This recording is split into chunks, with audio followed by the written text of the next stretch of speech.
Sejam bem-vindos ao canal Estranho na Verdade. Para aqueles que não me conhecem, meu nome é Wallace de Oliveira. Se você está chegando agora, se inscreva no canal, ative o sininho de notificação e compartilhe esse vídeo para outras pessoas.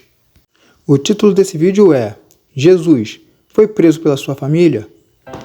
Irmãos, eu decidi fazer esse vídeo por causa de uma situação que aconteceu comigo no curso de teologia. O estudo era sobre os evangelhos e estávamos estudando o livro de Marcos. Foi quando o professor leu esse versículo aqui no capítulo 3. Vamos ler. E quando os seus parentes ouviram isso, saíram para o prender, porque dizia, está fora de si. Esse versículo é o versículo 21 do capítulo 3 de Marcos, que é corroborado com os versículos 19, 20 e 21 de Lucas, que vamos estar lendo mais para frente do vídeo. Mas agora, vamos fazer uma análise usando técnicas da hermenêutica para entendermos se foi realmente isso que aconteceu. Esse meu ex-professor achava que a palavra parente que aparece neste versículo seria os mesmos parentes que aparece no versículo 31. Já vamos estar lendo agora. Chegaram então seus irmãos e sua mãe, e estando de fora, mandaram-nos chamar. O argumento do professor foi dizer que os parentes que chegaram para prender Jesus e prender do tipo encarcerá-lo seria a sua mãe e seus irmãos que aparecem nesse versículo que acabamos de ler. Bom, irmãos, o meu erro foi ter questionado ele a respeito dessa passagem, tentando fazer um link com a de cima, mas sem ter uma base, porque eu não via contexto, entre os dois versículos. Por isso eu questionei, mas ainda não tinha uma base firmada como eu tenho hoje para poder mostrar para ele que ele estava equivocado. Vamos entender, irmãos, o que realmente está acontecendo aqui. Primeiro, vamos saber quem eram esses parentes e o que eles ouviram. Depois, por que queriam o prender e por que disseram que ele estava fora de si. A resposta para sabermos quem são esses tais parentes ou irmãos de Jesus encontra-se no versículo 7 e 8. Vamos ler. E retirou-se Jesus com seus discípulos para o mar, e seguiu uma grande multidão da Galiléia e da Judéia, e de Jerusalém e da Idumeia, além do Jordão, e de perto de Tiro e de Sidom, uma grande multidão que o ouvia do quão grandes coisas fazia, vinha ter com ele. Vimos aqui nesse versículo que no meio dessa multidão vinha pessoas de vários lugares para seguir Jesus. E no final aqui do versículo 7, vimos também que vinha pessoas tanto da Galiléia, tanto da Judéia. Tanto judeus ou galileus poderia ser considerado pessoas patriotas, ou irmãos de Jesus, porque Jesus ele nasceu em Belém da Judéia, certo? Só que Jesus ele viveu a maior parte da vida dele na Galiléia.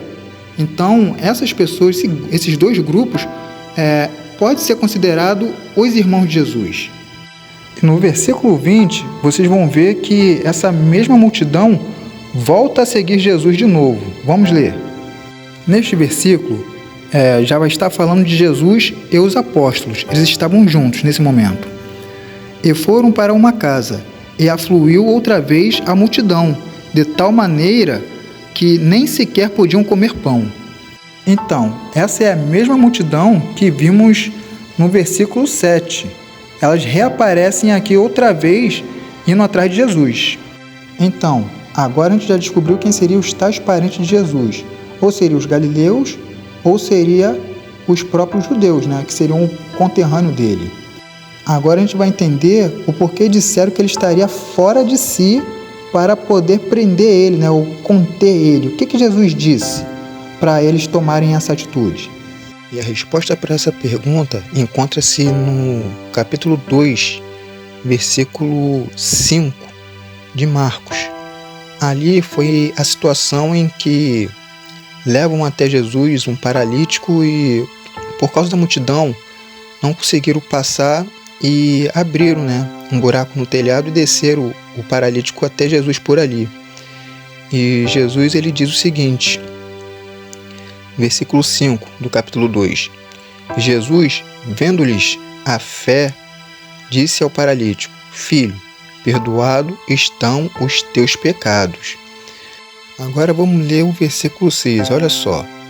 E estavam ali assentados alguns dos escribas que arrazoavam em seu coração, dizendo: Por que diz este assim blasfêmia? Quem pode perdoar pecados, senão Deus? Acredito eu que esse seria o verdadeiro motivo da qual os tais parentes de Jesus, da qual já entendemos que seria os seus conterrâneos, né?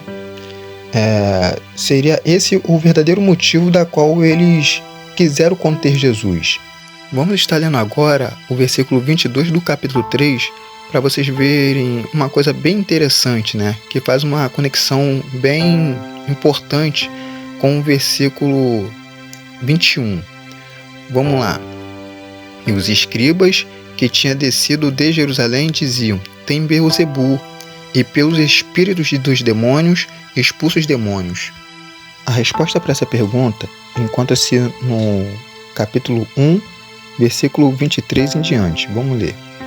Estavam na sinagoga deles um homem com um espírito imundo, o qual exclamou dizendo: Ah, que temos contigo, Jesus Nazareno? Vieste destruir-nos? Bem sei quem és, o Santo de Deus. E repreendendo, disse-lhe Jesus: Cala-te, sai dele. Então o espírito imundo, agitando-o e clamando com grande voz, saiu dele. Esse foi o verdadeiro motivo dos escribas dizer que Jesus expulsava demônios através dos demônios, né? E dizia que ele tinha Beelzebu, né? Esse seria o real motivo.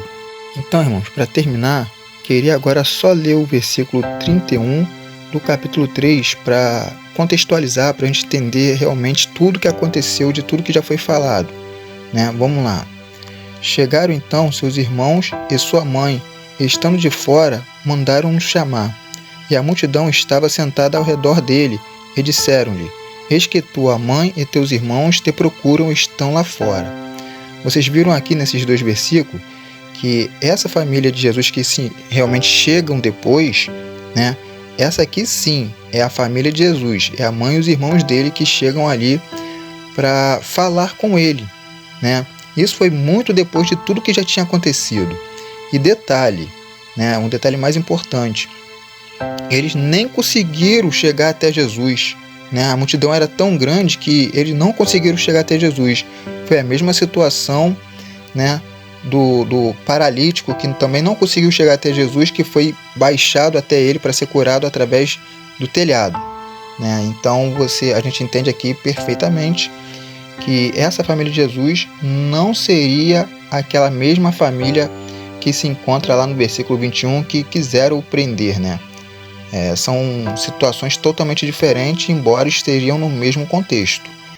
Espero que todos tenham entendido, porque realmente lemos muitos versículos, né? E a gente poderia ter se perdido aí, mas a gente deve realmente trazer uma boa explicação, né? Uma boa hermenêutica para uma boa compreensão. Agradeço a todos, muito obrigado. E como todos vocês já sabem, não esqueçam, leiam a Bíblia.